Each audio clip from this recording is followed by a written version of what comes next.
So super 8 வந்து இப்போ வந்து ஸ்டார்ட் ஆக போகுது நாளைக்குலேருந்து. ஸோ அதில் நிறைய ஒரு கான்ட்ரவர்சியான டாக்கெல்லாம் போயிட்டுருக்கு. ஸோ சூப்பர் 8 வந்து எப்படி இப்போ வந்து ஐசிசி பிரிச்சிருக்கிறாங்கன்னு சொல்லிடலாம்.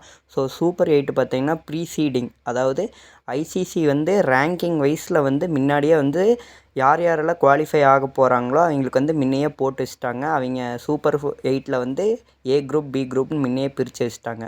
ஸோ அன்ஃபார்ச்சுனேட்டாக என்ன ஆயிடுச்சுன்னா, ஏ குரூப்பில் இப்போ ப்ரீசீடிங் பண்ணி வச்ச மாதிரி பார்த்தீங்கன்னா, ஏ குரூப்புக்கு வந்தவங்க எல்லாருமே வந்து தோக்காமல் ஒரு மேட்ச் கூட, அதாவது டாப்பில் அவங்க குரூப்பில் டாப்பில் முடித்தவங்க ஏ குரூப் வந்துட்டாங்க. அதே செகண்டாக முடித்தவங்க வந்து பி குரூப்புக்கு வந்துட்டாங்க. ஸோ இது வந்து எதுக்காகன்னு பார்த்தீங்கன்னா, ஏ குரூப், அதாவது குரூப் 1 குரூப் 2வில் இப்படி எதனால் பிரித்தாங்கன்னா, ஸோ குரூப் 1ல் பார்த்தீங்கன்னா இந்தியா வந்துடும், குரூப் 2வில் ஸ்ரீலங்கா வந்துடும். ஹோம் அட்வான்டேஜ் இருக்கும்.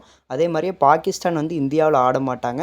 ஸோ அது வந்து அவங்கள வந்து ஸ்ரீலங்காவில் போட்டாங்க. ஸோ இந்த சீடிங் வந்து எப்படி வச்சு பிரித்தாங்கன்னா, அதாவது ஐசிசி T20 மீன்ஸ் ரேங்கிங்ஸ் வச்சு தான் பிரித்தாங்க. ஸோ 1, 3, 5, 7 எல்லாம் வந்து ஒரு குரூப்பாக முன்னே ப்ரீசீட் பண்ணிட்டாங்க. ஸோ ரிமைனிங் டீமெல்லாம் இன்னொரு குரூப். ஸோ முன்னே ப்ரீசீட் பண்ண மாதிரி தான் இப்போ டீம்ஸ் வந்திருக்கிறாங்க. ஸோ இதனால் பார்த்தீங்கன்னா ஸ்ரீலங்காவுக்கு ஹோம் அட்வான்டேஜ் இருக்கும், அதே மாதிரி இந்தியாவுக்கு ஹோம் அட்வான்டேஜ் இருக்கும்.